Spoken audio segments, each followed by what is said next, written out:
നമസ്കാരം, പകൽ വാർത്തയിലേക്ക് സ്വാഗതം. ആദ്യം തലക്കെട്ടുകൾ നോക്കാം. മെഡിക്കൽ കോളേജിൽ ശസ്ത്രക്രിയകൾ മുടങ്ങിയെന്ന് വെളിപ്പെടുത്തിയ ഡോക്ടർ ഹാരിസിനോടുള്ള നിലപാടിൽ മലക്കം മറിഞ്ഞ ആരോഗ്യമന്ത്രി. അച്ചടക്ക ലംഘനത്തിന് സ്വാഭാവിക നടപടിയുണ്ടാകുമെന്ന് മന്ത്രി. ഡോക്ടർക്കെതിരായ റിപ്പോർട്ടിൽ മെഡിക്കൽ ഉപകരണം കാണാതായെന്നും പരാമർശം. പാവപ്പെട്ട രോഗികൾക്ക് വേണ്ടിയാണ് പ്രതികരിച്ചതെന്ന വികാരാധീനനായി ഡോക്ടർ.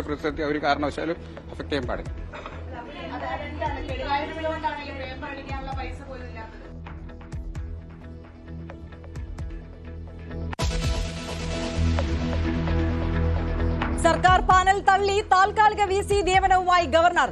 ഡിജിറ്റൽ സർവകലാശാലയിൽ ഡോക്ടർ സിസ തോമസിനെയും സാങ്കേതിക സർവകലാശാലയിൽ ഡോക്ടർ ശിവപ്രസാദിനെയും നിയമിച്ചു. സുപ്രീം കോടതി വിധി അനുകൂലമെന്ന് രാജ്ഭവൻ. സർക്കാർ നിലപാട് നിർണായകം.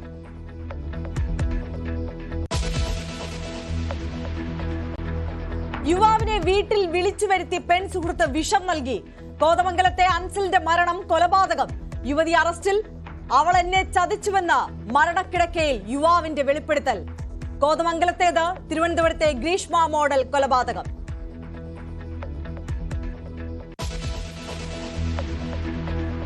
ഛത്തീസ്ഗഡിൽ അറസ്റ്റിലായ കന്യാസ്ത്രീകൾ NIA കോടതിയിൽ ജാമ്യാപേക്ഷ നൽകി. സർക്കാർ എതിർക്കില്ലെന്ന അമിത്ഷായുടെ ഉറപ്പ് വിശ്വസിച്ച് ജാമ്യ നീക്കം. അമിത്ഷായുമായി ചർച്ച നടത്തി ഛത്തീസ്ഗഡ് മുഖ്യമന്ത്രി. സഭയെ അനുനയിപ്പിക്കാൻ CBCI president archbishop Andrews താഴത്തിലിനെ സന്ദർശിച്ച് രാജീവ് ചന്ദ്രശേഖർ.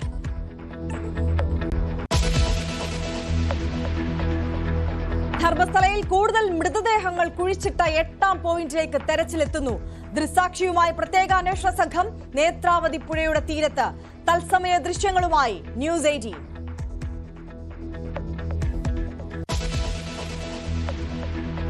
ആയിഷ ജീവിച്ചിരിപ്പുണ്ട് എന്നുള്ളൊരു തോന്നൽ വരുത്തിക്കാൻ വേണ്ടിയാണോ വിളിച്ചതെന്ന് സംശയിക്കുന്നു? അതെ അതെ, അവർ കൊണ്ടുപോയി ആയിഷ എവിടെയാണോ അവരുടെ കസ്റ്റഡി ഫോണുണ്ട്, അവരുണ്ടെന്ന് അറിയിക്കാൻ എനിക്ക് കൂള വന്നുണ്ടായിരുന്നു. പക്ഷേ അങ്ങോട്ട് വിളിച്ചാലും എടുക്കത്തില്ല. ചേർത്തലയിൽ സ്ത്രീകളുടെ തിരോധാനത്തിൽ ദുരൂഹത കൂട്ടി വെളിപ്പെടുത്തൽ. കാണാതായ ഐഷയെയും സെബാസ്റ്റ്യൻ കൊലപ്പെടുത്തിയിരിക്കാമെന്ന് കൂട്ടുകാരി റോസമ്മ. സെബാസ്റ്റ്യൻ തന്നെയും കൊന്നേനെയെന്നും ന്യൂസ് 18നോട് റോസമ്മ.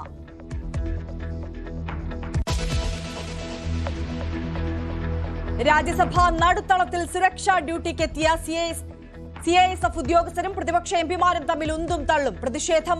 മാർഷൽമാരെ മാറ്റി CISFകാരെ നിയോഗിച്ചതിൽ. രാജ്യസഭ ഇന്നത്തേക്ക് പിരിഞ്ഞു. ഉപരാഷ്ട്രപതി തെരഞ്ഞെടുപ്പ് സെപ്റ്റംബർ 9.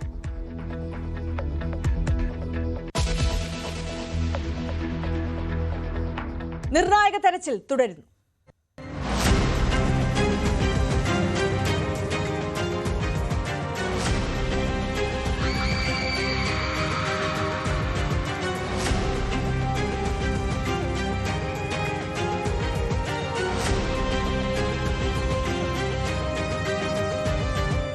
എന്തായാലും വിശദമായ ഒരു അന്വേഷണം തന്നെയാണ് ധർമ്മസ്ഥലയിൽ നടക്കുന്നത്.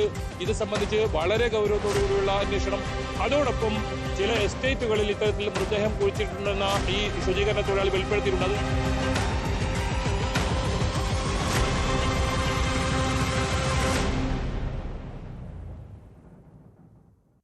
ധർമ്മസ്ഥലയിലെ കൂട്ടക്കൊലപാതക വെളിപ്പെടുത്തലിൽ തുടർച്ചയായ 4ാം ദിവസവും തെരച്ചിൽ. നേത്രാവതി പുഴയോട് ചേർന്നുള്ള 7ാം പോയിന്റിലാണ് JCB ഉപയോഗിച്ച് തെരച്ചിൽ നടത്തുന്നത്. ശുചീകരണ തൊഴിലാളിയുടെ മൊഴിയുടെ അടിസ്ഥാനത്തിൽ 8ാം പോയിന്റിലും തെരച്ചിൽ നടത്തും. 6ാം പോയിന്റിൽ തലയോട്ടി അടക്കം കണ്ടെത്തിയതോടെ ശുചീകരണ തൊഴിലാളി പറഞ്ഞ സ്ഥലങ്ങളിൽ തെരച്ചിൽ കൂടുതൽ ഊർജിതമാക്കാനാണ് പ്രത്യേക അന്വേഷണ സംഘത്തിന്റെ തീരുമാനം. ധർമ്മസ്ഥലയിൽ നിന്ന് KV ബൈജു നമുക്കൊപ്പം ചേരുകയാണ്. ബൈജു, നിലവിൽ ഇപ്പോൾ 7ാം പോയിന്റിലാണ് തെരച്ചിൽ പുരോഗമിച്ചുകൊണ്ടിരിക്കുന്നത്. 8ാം പോയിന്റിലേക്കും തെരച്ചിൽ ഇന്ന് നടക്കുമെന്നാണ് കരുതുന്നത്. ഇപ്പോൾ എവിടെ വരെ എത്തി നിൽക്കുന്നു തെരച്ചിൽ? കൂടുതൽ വിശദാംശങ്ങൾ.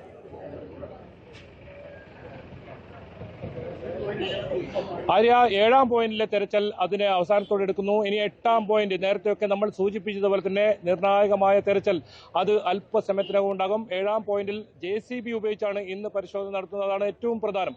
കഴിഞ്ഞ സമയങ്ങളിലൊക്കെ ഈ വനത്തിനകത്ത് JCB കൊണ്ടുപോകാനുള്ള ബുദ്ധിമുട്ടുണ്ടാകുന്നതുകൊണ്ട് തന്നെ തൊഴിലാളികൾ ഉപയോഗിച്ചായിരുന്നു പരിശോധനയെങ്കിൽ ഇന്ന് ചെറിയ JCB ഈ വനത്തിനകത്തേക്ക് എത്തിക്കുന്ന സാഹചര്യമാണ് ഉണ്ടായത്. അതുകൊണ്ട് തന്നെ വളരെ വേഗത്തിൽ ഈ തെരച്ചിൽ നടക്കുന്നു എന്നതാണ് വേണം പറയാൻ. ഏതായാലും ഇപ്പോൾ എന്തെങ്കിലും വസ്തുക്കൾ ഇവിടെ നിന്ന് ലഭിച്ചോ എന്ന കാര്യത്തിൽ ഇതുവരെ സ്ഥിരീകരണമില്ല. കഴിഞ്ഞ ദിവസം 6-ാം പോയിന്റ് നമുക്കറിയാം, അത് പുഴയുടെ മറുകരയിൽ നിന്നും കൃത്യമായി കാണാൻ പറ്റുന്ന രീതിയിലായിരുന്നു. നമ്മുടെ ന്യൂസ് 8ന്റെ ക്യാമറ കണ്ണുകളിൽ അത് കൃത്യമായി പതിഞ്ഞിരുന്നു. അങ്ങനെയാണ് അവിടെ ഇത്തരത്തിൽ അസ്ഥികൂടം ലഭിച്ച വിവരം പുറത്തറിയുന്നതും ഒപ്പം അഭിഭാഷകർ അത് സംബന്ധിച്ച ഇത്തരത്തിലുള്ള വെളിപ്പെടുത്തൽ നടത്തിയതും. പക്ഷേ ഇന്ന് ഏതെങ്കിലും തരത്തിലുള്ള വസ്തുക്കൾ ലഭിച്ചുവോ ആ കാര്യം ഏതായാലും അല്പസമയത്തിനകം അറിയാൻ സാധിക്കും. അതോടൊപ്പം 8-ാം പോയിന്റും 11-ാം പോയിന്റ് വരെയുള്ള സ്ഥലങ്ങളും അത് റോഡിനോട് ചേർന്ന് കിടക്കുന്ന വനപ്രദേശമാണ്. പുറത്തു നിന്നും റോഡിൽ നിന്നും നോക്കിയാൽ കാണുന്ന ആ ദൂരത്താണ്. അത് ഏറെ നിർണായകമാണ്. നേരത്തെയൊക്കെ നമ്മൾ റിപ്പോർട്ട് ചെയ്ത പോലെ തന്നെ ആ മേഖലയിലുള്ള പരിശോധന ഉച്ചയ്ക്ക് ശേഷമായിരിക്കും ഉണ്ടാവുക. ഒരു പക്ഷേ ഈ ഒരു സ്ഥലങ്ങളിൽ അത് ശുചീകരണ തൊഴിലാളി വെളിപ്പെടുത്തിയതുപോലെ ഇവിടെ നിന്നും കാണാതായ അനന്യ ഭട്ടിൻ്റെത് ഉൾപ്പെടെയുള്ള മൃതദേഹാവശിഷ്ടങ്ങൾ ഇവിടെ നിന്ന് ലഭിക്കുമോ, അത് രൂപസാദൃശ്യം വെച്ച് ഇത്തരത്തിലൊരു മൃതദേഹം അവിടെ അടക്കം ചെയ്തതായി ഇവിടെ കുഴിച്ചു മൂടിയതായി ശുചീകരണ തൊഴിലാളി നേരത്തെ തന്നെ വ്യക്തമാക്കിയിരുന്നു. അതുകൊണ്ട് തന്നെ ഈ മേഖലയിലെ പരിശോധന വളരെ വളരെ ഗൗരവമുള്ളതാണ്. ഏതായാലും SITയെ സംബന്ധിച്ചിടത്തോളം ഇപ്പോൾ SIT വിപുലീകരിച്ചിരിക്കുന്നു. 20 അംഗ സംഘമാണ് നേരത്തെ ഉണ്ടായിരുന്നതെങ്കിൽ അതിൽ 10 പേർ കൂടി ഉൾപ്പെടുത്തി അത് വലിയ തോതിലുള്ള പരിശോധനയിലേക്ക് നീങ്ങുകയാണ്. 13 പോയിന്റും വളരെ വേഗത്തിൽ പരിശോധന പൂർത്തിയാക്കി മറ്റു നടപടികളിലേക്ക് കടക്കാനാണ് SIT ആലോചിക്കുന്നത്. അതായത് ശുചീകരണ തൊഴിലാളിയുടെ നിർണായക മൊഴിയുണ്ട്. ഇതിൽ ആരാണ് തന്നെ ഈ ദൗത്യം ഏൽപ്പിച്ചത്, അവരിലേക്ക് എത്തേണ്ടതുണ്ട്, അവരെ ചോദ്യം ചെയ്യേണ്ടതുണ്ട്. അത്തരം നടപടികളിലൊക്കെ കടക്കാൻ വേണ്ടി ഏതായാലും 13 പോയിന്റും പരിശോധന പൂർത്തിയാക്കിയതിനു ശേഷം മാത്രമേ അത്തരം നടപടികളിലേക്ക് കടക്കൂ എന്നാണ് മനസ്സിലാക്കാൻ സാധിക്കുന്നത്. ഇനിയുള്ള ഭാഗങ്ങൾ വളരെ എളുപ്പത്തിൽ പരിശോധന നടത്താൻ കഴിയുന്ന ഭാഗങ്ങളാണ്. മാത്രമല്ല JCB ഉപയോഗിച്ച് ഇത്തരത്തിൽ പരിശോധന നടത്താനും എളുപ്പമാണ്. അങ്ങനെയെങ്കിൽ ആഴത്തിൽ മണ്ണെടുത്ത് മണ്ണിൽ മൂടിക്കിടക്കുന്ന ആ സത്യങ്ങൾ അത് പുറത്തു കൊണ്ടുവരാനുള്ള കൃത്യമായ ദൗത്യത്തിലാണ് ഇപ്പോൾ SIT ഉള്ളത്. ഞാൻ നിൽക്കുന്നതിന് തൊട്ടു പിറകിലാണ് ഇപ്പോൾ 7-ാം പോയിന്റ് ഉള്ളത്. ആ 7-ാം പോയിന്റിലെ പരിശോധനയാണ് ഇപ്പോൾ അവസാന ഘട്ടത്തിലേക്ക് നീങ്ങുന്നത്. ഇനി 8-ാം പോയിന്റിലേക്ക് ഉച്ചയ്ക്ക് ശേഷമായിരിക്കും പരിശോധന ഉണ്ടാവുക. ഭവ്യ, ആര്യ. യെസ്, KV ബൈജു ആണ് വിശദാംശങ്ങളുമായി ചേർന്നത്. എന്തായാലും 7-ാം പോയിന്റിൽ തിരച്ചിൽ അത് അവസാന ഘട്ടത്തിലേക്ക് എത്തി നിൽക്കുകയാണ്. ഉച്ചയ്ക്ക് ശേഷം നിർണായകമായ 8-ാം പോയിന്റിലെ തെരച്ചിൽ നടക്കുമെന്നാണ് മനസ്സിലാകുന്നത്.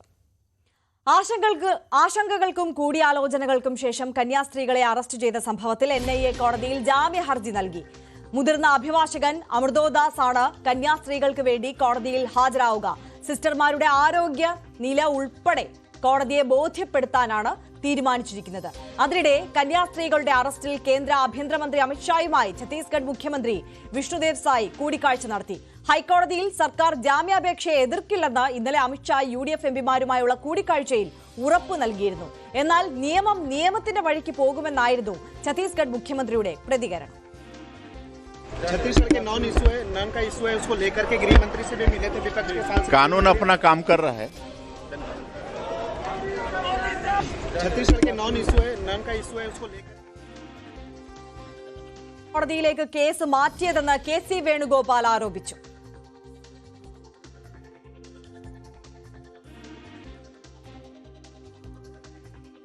NIA ഇതുമായിട്ട് എന്താ ബന്ധം? സാധാരണഗതിയിൽ വൻപിച്ച തോതിലുള്ള മനുഷ്യക്കടത്തുകളൊക്കെയാണ് അന്വേഷിക്കുന്നതിന് വേണ്ടിയിട്ടാണ് NIA ഏൽപ്പിക്കാറുള്ളത്. അല്ലെങ്കിൽ രാജ്യത്തിൻ്റെ തന്നെ അപകടകരമായ അവസ്ഥയിലേക്ക് കൊണ്ടുപോകുന്ന സാഹചര്യം ഉണ്ടാകുമ്പോൾ NIA കേസുകൾ അന്വേഷിക്കുന്നത്. ഈ കേസ് NIA എടുക്കേണ്ട കേസാണോ ഇത്? NIA ഏൽപ്പിക്കാൻ തീരുമാനിച്ചതിനെ ജാമ്യം വൈകിപ്പിക്കാനല്ലേ? എന്തായാലും ഇന്നും നാളെയുമായിട്ട് NIA കോടതി അന്തിമമായി തീരുമാനിക്കുമെന്നാണ് പ്രതീക്ഷിക്കുന്നത്. ഇന്ത്യയിലെ ജനങ്ങളെല്ലാം ഒറ്റക്കെട്ടായിട്ട് പാർലമെൻറ്റിനകത്ത് ഏറ്റവും ശക്തമായിട്ടുള്ള സ്വരമാണ് ഉയർന്നത്. അതുകൊണ്ട് ജാമ്യം കിട്ടും എന്നുള്ളതിന് ഉറച്ച വിശ്വാസമുണ്ട് എനിക്ക്.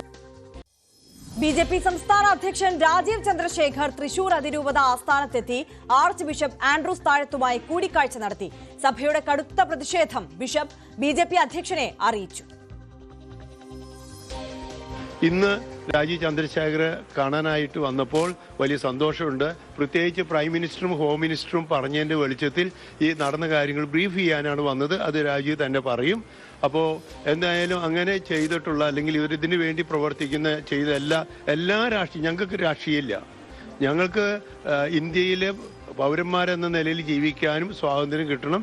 ഓരോ രാജ്യത്തെയും ഓരോ സംസ്ഥാന നിയമങ്ങൾ പാലിക്കണം തന്നെയാണ് ഞങ്ങൾ പറയുന്നത്. അതിനനുസരിച്ച് ഞങ്ങൾക്ക് ക്രിസ്ത്യാനികൾക്കുള്ള പ്രത്യേകിച്ചും ഞങ്ങൾക്കൊരു വിഷമമുള്ളത് ഇന്നു മുതൽ തുടങ്ങിയതല്ല, കുറേ നാളുകളായി തന്നെ ഈ ക്രിസ്ത്യൻസിനെതിരെ ആക്രമണങ്ങളും ഉണ്ട്.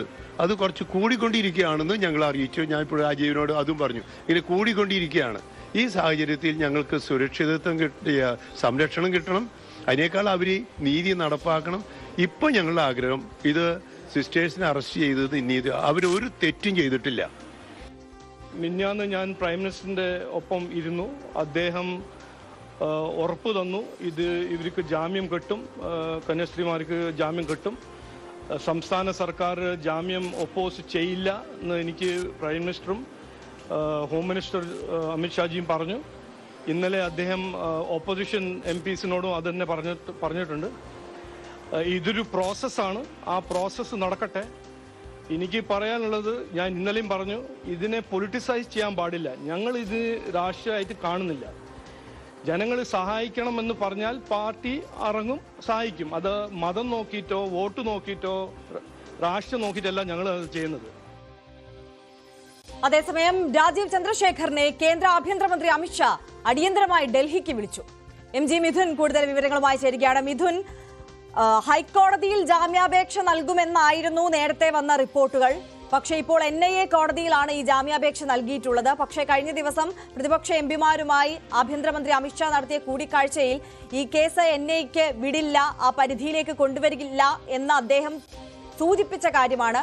പക്ഷേ ഇപ്പോൾ എങ്ങനെയാണ് ഈ വിഷയം NIA കോടതിയുടെ പരിഗണനയിലേക്ക് എത്തിയത്? വലിയ വിമർശനം ആ വിഷയത്തിൽ ഇപ്പോൾ KC വേണുഗോപാൽ അടക്കം ഉയർത്തുന്നതും നമ്മൾ കണ്ടല്ലോ.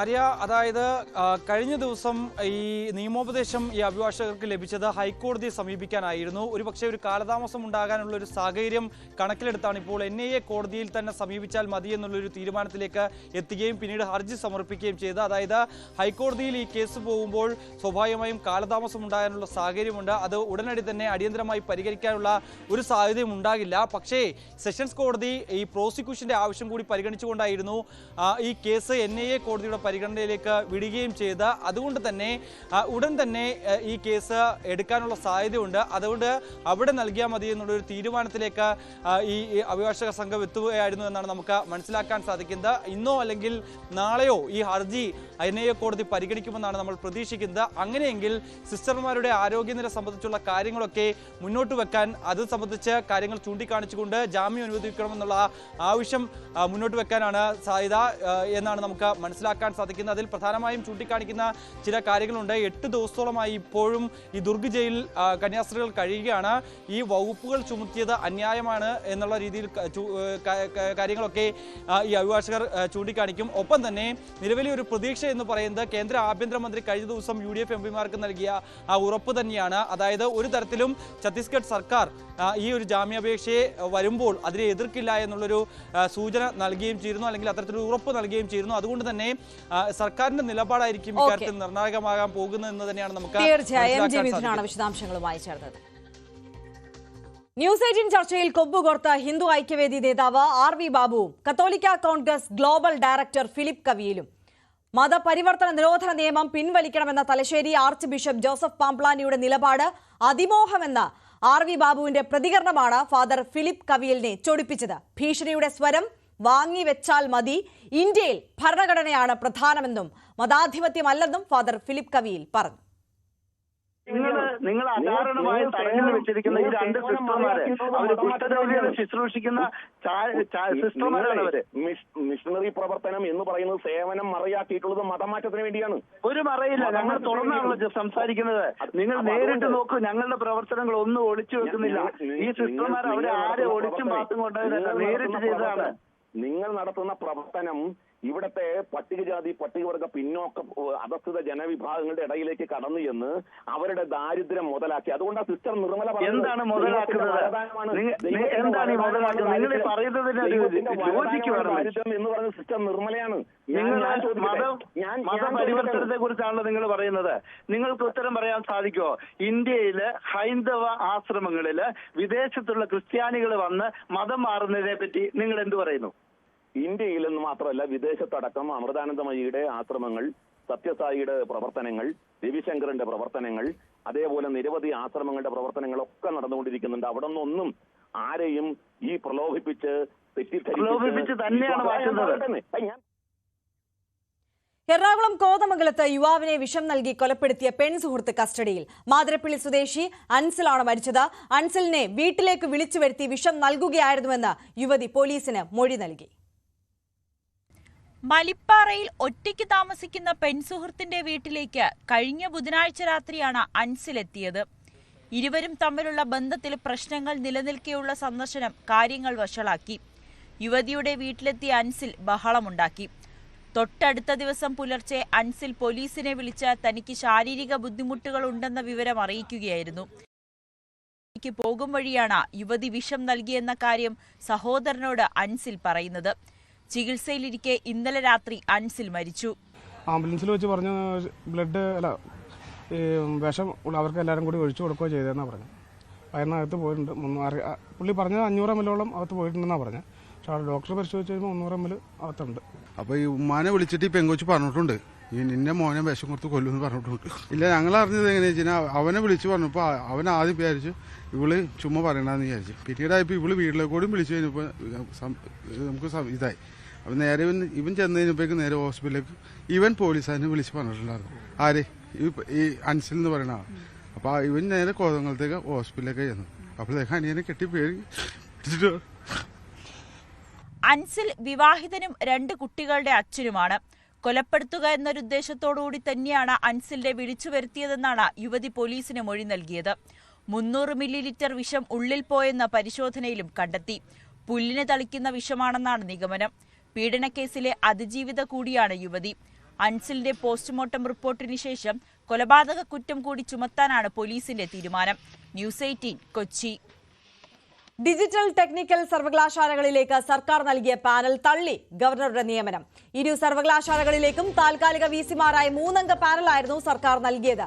ഇത് തള്ളി സിസ തോമസിനെ ഡിജിറ്റൽ സർവകലാശാല വിസിയും ടെക്നിക്കൽ സർവകലാശാല വിസിയായി ശിവപ്രസാദിനെയും നിയമിച്ച് ചാൻസലർ കൂടിയായ ഗവർണർ വിജ്ഞാപനമിറക്കി.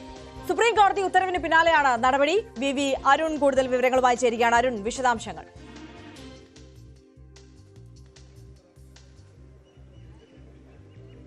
സർവകലാശാല വിഷയത്തിൽ സർക്കാരും ഗവർണറും ഏറ്റുമുട്ടലില്ല. സമവായ പാതയാണ് ഇരു കൂട്ടർക്കും താല്പര്യമെന്ന് പറയുമ്പോഴും അതിന് ഘടകവിരുദ്ധമായ നിലപാടാണ് ഇപ്പോൾ രാജ്ഭവന്റെ ഭാഗത്തുണ്ടായിരിക്കുന്നത്. ഡിജിറ്റൽ ടെക്നിക്കൽ സർവകലാശാലകൾക്കുള്ള താൽക്കാലിക വിസി നിയമനത്തിൽ സുപ്രീം കോടതി വിധി കഴിഞ്ഞ ദിവസമാണ് പുറത്തു വന്നത്. അത് 2 കൂട്ടരും സർക്കാരിന് അനുകൂല വിധിയെന്നും രാജ്ഭവൻ ഗവർണർ അനുകൂല വിധിയെന്നും പറയുന്നു.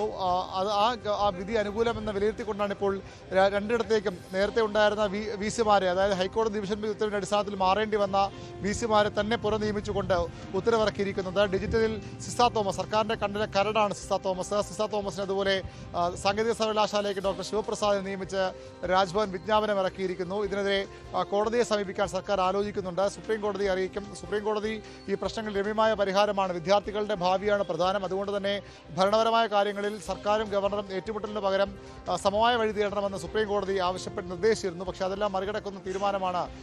മാത്രവുമല്ല 2 സർവകലാശാലകളുടെയും ചട്ടമനുസരിച്ച് താൽക്കാലിക വിസി നിയമനം സർക്കാർ നൽകുന്ന ലിസ്റ്റിൽ നിന്ന് വേണമെന്നും വ്യക്തമാണ്. അതെല്ലാം മറികടക്കുന്ന ഈ തീരുമാനത്തിനെതിരെ സർക്കാർ ഒരുപക്ഷെ വീണ്ടും സുപ്രീം കോടതിയെ സമീപിച്ചേക്കും. ഇതിനകം തന്നെ ഉന്നത വിദ്യാഭ്യാസ മന്ത്രി ആർ ബിന്ദു ഗവർണറോട് തീരുമാനം തിരുത്തണം, സർക്കാർ നൽകിയ പാനലിന് നിയമനം വേണമെന്ന് ആവശ്യപ്പെട്ട് കത്ത് നൽകിയിട്ടുമുണ്ട്. ഏതായാലും വലിയ പ്രതിഷേധം ഇടത് കേന്ദ്രങ്ങൾ ഉയരുന്നുണ്ട്. അല്പസമയത്തിനകം CPI സംസ്ഥാന സെക്രട്ടറി യോഗത്തിന് ശേഷമുള്ള നിയമമന്ത്രി പി രാജീവിന്റെ പ്രതികരണം ഉണ്ടാകും. പി രാജീവ് ഇപ്പോൾ അല്പസമയത്തിനകം പുറത്തേക്ക് അതിന്റെ പ്രതികരണം ഉണ്ടാകും. നാളെ ഒരു നിർണായകമായ സമവായ ചർച്ച തുടങ്ങാനിരിക്കുകയായിരുന്നു. അവിടെ സർക്കാർ സ്ഥിരം വിസിമാരാണ് നിയമിക്കേണ്ടതെന്ന് 6 മാസത്തെ മാത്രം താൽക്കാലിക വിസിമാർക്ക് കാലയളവ്, അതിനുശേഷം സ്ഥിരം വിസിമാർ എല്ലാ സർവകലാശാലയിലും വേണമെന്നും നേരത്തെ തന്നെ വ്യക്തമാക്കിയിരുന്നു സുപ്രീം കോടതി. അതിന്റെ അടിസ്ഥാനത്തിൽ സ്ഥിരം വിസി നിയമനത്തിൽ സർക്കാരുമായി ചർച്ച തുടങ്ങാനിരിക്കും. അല്പസമയത്തിനകം മന്ത്രി പി രാജീവിന്റെ പ്രതികരണം ഉണ്ടാകും. അദ്ദേഹം ഇവിടേക്ക് വന്ന് ഈ കാര്യങ്ങൾ വിശദീകരിക്കും. എന്താണ് സർക്കാർ ചെയ്യാൻ പോകുന്നത്, രാജ്ഭവന്റെ ഈ നീക്കത്തിനെതിരെ, സർക്കാരിനെ വെല്ലുവിളിച്ചു നീക്കത്തിനെതിരെ എന്ത് നടപടി സർക്കാർ സ്വീകരിക്കുമെന്ന് രാജീവ് വ്യക്തമാക്കും. CPI സംസ്ഥാന സെക്രട്ടറി തീരുമാനം പ്രകാരം കൂടിയായിരിക്കും ആ നീക്കം. ഏതായാലും നാളെ വി അരുണാണ് വിശദാംശങ്ങൾ പങ്കുവച്ചത്. ഉപരാഷ്ട്രപതി തെരഞ്ഞെടുപ്പ് സെപ്റ്റംബർ 9 നടക്കും. ഇത് സംബന്ധിച്ച് തെരഞ്ഞെടുപ്പ് കമ്മീഷൻ വിജ്ഞാപനം ഇറക്കി. നേരത്തെ ഉപരാഷ്ട്രപതി സ്ഥാനത്ത് നിന്ന് ജഗ്ദീപ് ധൻഖർ രാജിവെച്ചതിനെ തുടർന്നാണ് തെരഞ്ഞെടുപ്പ്. നേരത്തെ റിട്ടേണിംഗ് ഓഫീസറായി രാജ്യസഭാ സെക്രട്ടറി ജനറൽ PC മോദിയെ നിയമിച്ചിരുന്നു.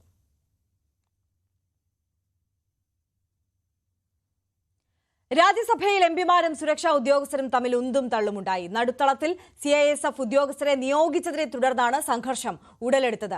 പ്രതിപക്ഷ പ്രതിഷേധം കനത്തതോടെ രാജ്യസഭ ഇന്നത്തേക്ക് പിരിഞ്ഞു. തിരുവനന്തപുരം മെഡിക്കൽ കോളേജിലെ ശസ്ത്രക്രിയാ ഉപകരണ പ്രതിസന്ധി വിവാദത്തിൽ വഴിത്തിരിവ്. ലക്ഷങ്ങൾ വിലമതിക്കുന്ന ഉപകരണങ്ങൾ കാണാതായതിനു പുറമെ യൂറോളജി വിഭാഗത്തിലെ ശസ്ത്രക്രിയാ ഉപകരണങ്ങളിൽ ചിലതിന് ബോധപൂർവം വരുത്തിയതായും ഉപസമിതിയുടെ അന്വേഷണത്തിൽ കണ്ടെത്തി. അതേസമയം അച്ചടക്ക ലംഘനം ഉണ്ടായതിനാൽ യൂറോളജി വിഭാഗം മേധാവി ഡോക്ടർ ഹാരിസ് ചിറക്കലിനെതിരെ നടപടി അനിവാര്യമെന്ന് മന്ത്രി വീണ ജോർജ് പ്രതികരിച്ചു. ആരോഗ്യവകുപ്പിനെ പ്രതിരോധത്തിലാക്കിയ ഡോക്ടർ ഹാരിസ് ചിറക്കലിന്റെ വിവാദ വെളിപ്പെടുത്തലിനെ തുടർന്ന് സർക്കാർ നിയോഗിച്ച വിദഗ്ധ സമിതിയുടേതാണ് നിർണായക കണ്ടെത്തൽ. 20 ലക്ഷം രൂപ വില വരുന്ന ഓസിലോസ്കോപ്പ് എന്ന ഉപകരണം യൂറോളജി വിഭാഗത്തിൽ നിന്ന് കാണാതായതായും ചില ഉപകരണങ്ങൾ ബോധപൂർവം കേടാക്കിയതായും പോലീസ് അന്വേഷണം വേണമെന്നും റിപ്പോർട്ടിലുണ്ട്. ഇക്കാര്യം ആരോഗ്യമന്ത്രിയും സ്ഥിരീകരിച്ചു. ഡോക്ടർ ഹാരിസിനെതിരെയുള്ളത് സ്വാഭാവിക നടപടിയെന്നും അച്ചടക്ക ലംഘനം ഉണ്ടായെന്നും മന്ത്രി വീണ ജോർജ് വ്യക്തമാക്കി. സിസ്റ്റം എററെന്ന് ആദ്യം പ്രതികരിച്ച മന്ത്രിയാണ് ഉപസമിതി റിപ്പോർട്ടിന് പിന്നാലെ നിലപാട് മാറ്റിയത്. അത് സമിതിയും പറഞ്ഞിട്ടുണ്ടല്ലോ. ഞാൻ ഇന്നലെ ഇതിൽ അത് നേരത്തെ തന്നെ പറഞ്ഞിട്ടുള്ളത്. ഞാൻ മനസ്സിലാക്കുന്നത് ഇതിലും മെൻഷൻ ചെയ്തിട്ടുണ്ടെന്നുള്ളതാണല്ലോ. ഈ നോട്ടീസ് അങ്ങനെയൊന്നും ഇത് സ്വാഭാവികമായിട്ടുള്ള നടപടിക്രമം മാത്രമല്ല. അല്ല, അങ്ങനെയല്ലല്ലോ. ഇതിൽ അങ്ങനെ ഒരു കാര്യമേ ഇല്ല. അങ്ങനെ ഒരു കാര്യം ഇല്ലല്ലോ. അങ്ങനെയാണെങ്കിൽ ഈ സമിതി നമ്മൾ സമിതി വെക്കില്ലല്ലോ. അല്ല, അതിലെന്താ അദ്ദേഹം പിന്നീട് പറഞ്ഞതെന്ന് ഞാൻ കമന്റ് ചെയ്തില്ല. ഈ ചെയ്തത് നടന്നത് ഡിപ്പാർട്ട്മെന്റ് സ്വീകരിച്ച നടപടിയാണ്. ഡിപ്പാർട്ട്മെന്റ് നടപടിയാണ്. അത് റൊട്ടീൻ ആയിട്ടുള്ള നടപടിയാണ്. അതേസമയം DME വിശദീകരണം തേടിയതിനെ കുറിച്ചുള്ള പ്രതികരണത്തിനിടെ ഡോക്ടർ ഹാരിസ് ചിറക്കൽ വികാരാധീനനായി. സമിതി റിപ്പോർട്ടിൽ എന്താണെന്നറിയില്ലെന്നും കത്ത് കൊടുത്ത കാലയളവിൽ ഉപകരണങ്ങൾ കിട്ടിയിട്ടില്ലെന്നും ഡോക്ടർ ഹാരിസ്. കത്തടിക്കാനുള്ള പേപ്പർ വരെ താൻ പൈസ കൊടുത്താണ് വാങ്ങിയത്. ഇതൊക്കെ പറയാൻ നാണക്കേടുണ്ടെന്നും ഡോക്ടർ ഹാരിസ് ചിറക്കൽ വൈകാരികമായി പ്രതികരിച്ചു. വിദഗ്ധ സമിതിക്ക് അത് മനസ്സിലായോ എന്തോന്ന് അറിയില്ല. അതെന്തായാലും അത് എല്ലാവരും മനസ്സിലാക്കണം.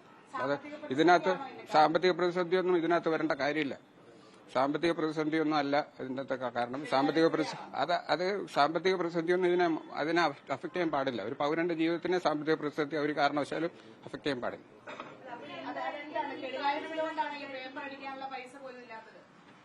അതേസമയം ഡോക്ടർ ഹാരിസ് ആരോപണം ഉന്നയിച്ചതിന് ശേഷമാണോ വിലപിടിപ്പുള്ള ഉപകരണം കാണാതായതെന്നതിലും കാര്യക്ഷമമായി പ്രവർത്തിച്ചിരുന്ന ഉപകരണങ്ങൾക്ക് കേടുപാട് സംഭവിച്ചതെന്ന കാര്യത്തിലും ഇപ്പോഴും അവ്യക്തത തുടരുകയാണ്. ന്യൂസ് 18 തിരുവനന്തപുരം. ആലപ്പുഴ ചേർത്തല പള്ളിപ്പുറത്ത് മൃതദേഹാവശിഷ്ടങ്ങൾ കണ്ടെത്തിയ കേസിൽ മുഖ്യപ്രതി സെബാസ്റ്റ്യനെതിരെ ഐഷ തിരോധാന കേസിലും നിർണായക വെളിപ്പെടുത്തൽ. ഐഷയും സെബാസ്റ്റ്യനും തമ്മിൽ അടുത്ത ബന്ധമുണ്ടായിരുന്നതായും സെബാസ്റ്റ്യന് നൽകിയ പണം വാങ്ങാൻ പോയ ദിവസമാണ് ഐഷയെ കാണാതായതെന്നും സെബാസ്റ്റ്യന്റെ പെൺസുഹൃത്ത് റോസമ്മ ന്യൂസ് 18നോട് വെളിപ്പെടുത്തി. ഈ വിവരം ചേർത്തല പോലീസിനെ അറിയിച്ചെങ്കിലും അന്വേഷണം ഉണ്ടായില്ലെന്നും റോസമ്മ പറഞ്ഞു.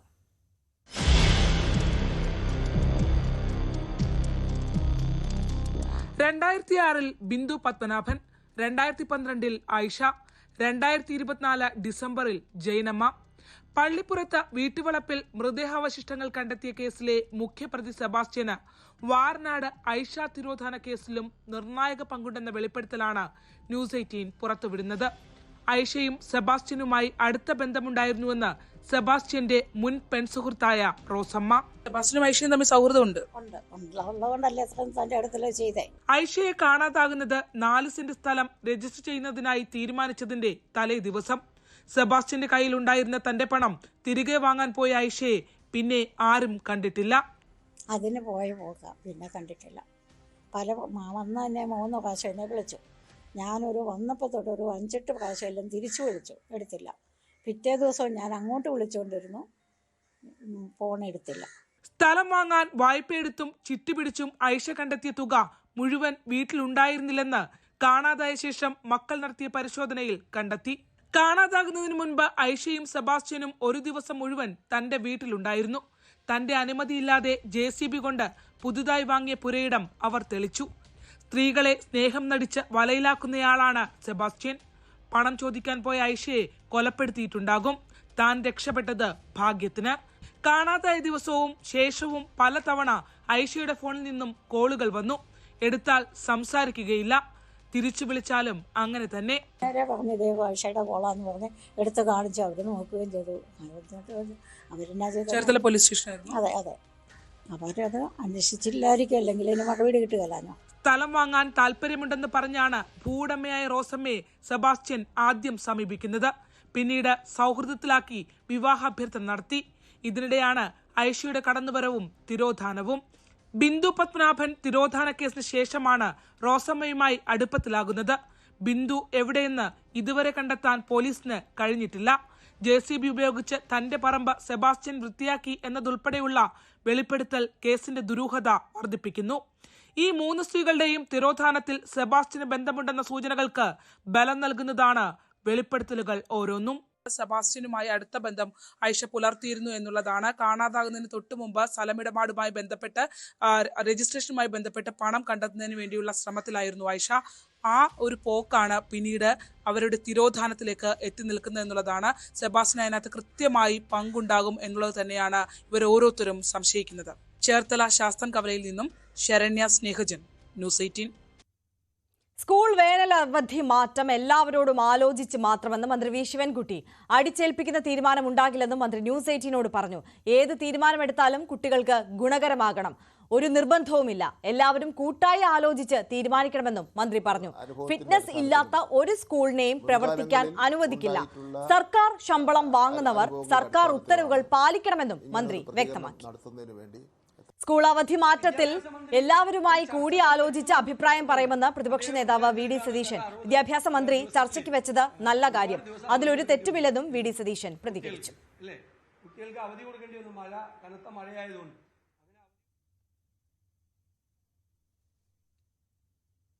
ബലാത്സംഗ കേസിൽ മുൻകൂർ ജാമ്യം തേടി റാപ്പർ വേടൻ ഹൈക്കോടതിയിൽ. മുൻകൂർ ജാമ്യാപേക്ഷ ഉച്ചയ്ക്ക് ശേഷം പരിഗണിക്കും. ഇന്നലെയാണ് വേടനെതിരെ തൃക്കാക്കര പോലീസ് FIR ഇട്ടത്. കോട്ടയം സ്വദേശിനിയായ യുവ ഡോക്ടറുടെ പരാതിയിലാണ് കേസ്. മുണ്ടക്കൈ ചൂരൽമല ദുരന്ത ബാധിതരുടെ ബാങ്ക് വായ്പ എഴുതിത്തള്ളുന്ന കാര്യത്തിൽ തീരുമാനമെടുക്കാത്ത കേന്ദ്ര സർക്കാർ നടപടിയെ വിമർശിച്ച് ഹൈക്കോടതി. ദുരന്തം നടന്നിട്ട് 1 വർഷം കഴിഞ്ഞെന്നും ഇതുവരെ തീരുമാനമെടുക്കാനായില്ലെന്നും കേന്ദ്രത്തോട് ഹൈക്കോടതി ചോദിച്ചു. ഓഗസ്റ്റ് 13-നകം തീരുമാനം അറിയിക്കാൻ ഡിവിഷൻ ബെഞ്ച് നിർദ്ദേശം നൽകി. തീരുമാനം എന്തായാലും കേന്ദ്ര സർക്കാർ ഉടൻ അറിയിക്കണമെന്നും അതനുസരിച്ച് സംസ്ഥാനത്തിന് മുന്നോട്ടു പോകാനാകുമെന്നും സംസ്ഥാന സർക്കാരിനു വേണ്ടി ഹാജരായ അഡ്വക്കേറ്റ് ജനറൽ കോടതിയെ അറിയിച്ചു. ഭരണാനുമതി ലഭിച്ച 104 കോടി രൂപ 18 പദ്ധതികൾക്കായി വിനിയോഗിക്കുമെന്ന് ഹൈക്കോടതിയിൽ സർക്കാർ സത്യവാങ്മൂലം നൽകി. വിവിധ രാജ്യങ്ങൾക്കുമേൽ പകരച്ചുങ്കം ചുമത്താനുള്ള തീരുമാനം നീട്ടിവെച്ച അമേരിക്ക. പുതിയ വ്യാപാര കരാറുകളുമായി ബന്ധപ്പെട്ട ചർച്ചകൾ പുരോഗമിക്കുന്നതിനാലാണ് തീരുമാനം. ഇന്ത്യ 5 തവണ ചർച്ചകൾ നടത്തിയെങ്കിലും പരാജയപ്പെട്ടു. ഓഗസ്റ്റ് 1-നകം അമേരിക്കയുമായി പുതിയ വ്യാപാര കരാറിൽ ഒപ്പിടാനാകാത്ത രാജ്യങ്ങൾക്ക് മേൽ തീരുവ ചുമത്തുമെന്നായിരുന്നു ഡൊണാൾഡ് ട്രംപിന്റെ ഭീഷണി. ഇതനുസരിച്ച് 70ഓളം രാജ്യങ്ങളുടെ പുതുക്കിയ തീരുവ പട്ടിക വൈറ്റ് ഹൌസ് വ്യാഴാഴ്ച പുറത്തുവിട്ടു. അതേസമയം പല രാജ്യങ്ങളും അമേരിക്കയുമായി ചർച്ചകൾ തുടരുകയാണ്. US-ന്റെ അടുത്ത വ്യാപാര പങ്കാളികളായ യൂറോപ്യൻ യൂണിയനും UK-യും ജപ്പാനും പുതിയ കരാറിൽ എത്താനുള്ള ശ്രമത്തിലാണ്. ചൈനയും മെക്സിക്കോയുമായും ചർച്ചകൾ പുരോഗമിക്കുന്നുണ്ട്. ഇന്ത്യയുമായി ഓഗസ്റ്റ് പകുതിയോടെ 6ാം വട്ട ചർച്ചകൾ നടത്താനാണ് നിലവിലെ തീരുമാനം. ഇതോടെയാണ് ഓഗസ്റ്റ് 1-ന് നടപ്പാക്കാനിരുന്ന പുതിയ തീരുവ നയം ഓഗസ്റ്റ് 7-ലേക്ക് മാറ്റിവെച്ചത്. 10 മുതൽ 41% വരെ തീരുവയാണ് വിവിധ രാജ്യങ്ങൾക്ക് മേൽ ചുമത്തുക. ഇന്ത്യൻ ഉൽപ്പന്നങ്ങൾക്ക് 25% പകരച്ചുങ്കമാണ് അടയ്ക്കേണ്ടി വരിക. റഷ്യയിൽ നിന്നുള്ള ഇന്ത്യയുടെ തുടർച്ചയായുള്ള ക്രൂഡ് ഓയിൽ ഇറക്കുമതിയും ആയുധ വ്യാപാരവുമാണ് ട്രംപിനെ ചൊടിപ്പിച്ച പ്രധാന ഘടകം. അതേസമയം പാകിസ്ഥാനുമായി പുതിയ വ്യാപാര കരാർ ഒപ്പിട്ടതോടെ തീരുവ 29-ൽ നിന്ന് 19% കുറച്ചു. കാനഡയ്ക്ക് മേലുള്ള അമേരിക്കൻ തീരുവ 10% ഉയർത്തി 35%. നിരോധിത മയക്കുമരുന്നുകളുടെ വ്യാപാരം തടയുന്നതിൽ കാനഡ പരാജയപ്പെട്ടതോടെയാണ് തീരുമാനമെന്നാണ് വിശദീകരണം. ഇന്ത്യയുടെ അയൽ രാജ്യങ്ങളായ ബംഗ്ലാദേശിനും ശ്രീലങ്കയ്ക്കും അമേരിക്ക 20% തീരുവയാണ് ചുമത്തിയത്. പുതിയ നയമനുസരിച്ച് UK-ക്ക് 15%, ദക്ഷിണാഫ്രിക്കയ്ക്ക് 30%, സിറിയയ്ക്ക് 41% താരിഫും ഓഗസ്റ്റ് 7 മുതൽ നിലവിൽ വരും. News desk, news 18. പകൽ വാർത്ത പൂർണ്ണമാകുന്നു.